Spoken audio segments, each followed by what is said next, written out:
Списанието Македонка било орган на антифашистичкиот фронт на жените во Македонија, АФЖ, и излегувало во периодот од ноември 1944 до јануари 1952 година.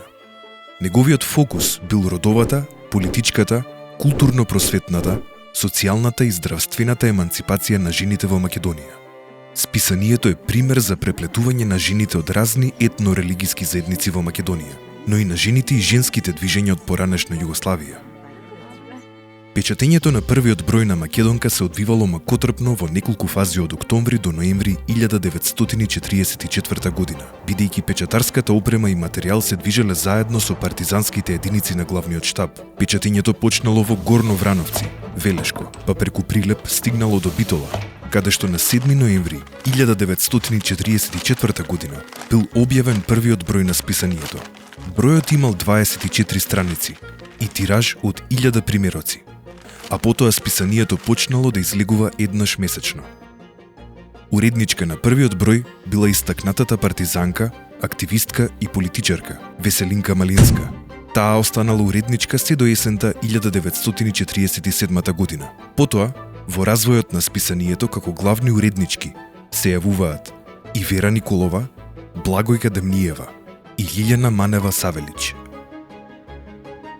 Во првите неколку месеци од излегувањето, се до крајот на војната во мај 1945, Македонка апелира и ги мобилизира жените во Македонија за давање придонес кон ЈНА и кон целосното ослободување на Југославија. По директиви на Комунистичката партија на Југославија и на Македонија, во Македонка се пишува за родовите прашања и процеси, главно поврзани со еманципацијата на жените во општеството од сите етно-религиски заедници. Во неколку броеви на Македонка во текот на 1946 година се објавени и текстови на турски и албански јазик, со цел дополнително да допрат и да ги вклучат жените од тие заедници.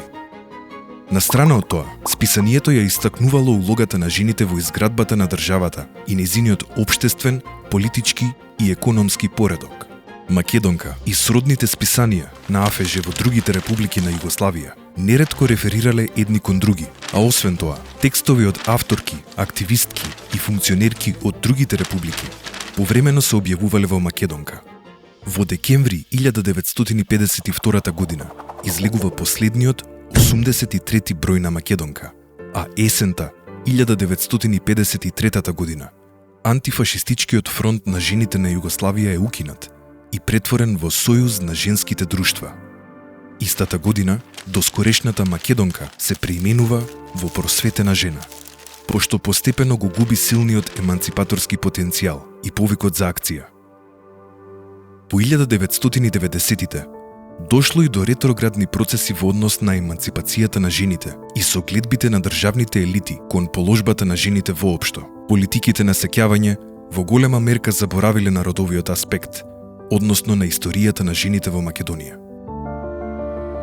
Во 2022 година се спроведува истражување, дигитализација и промоција на списанието Македонка од страна на Центарот за истражување на национализмот и културата.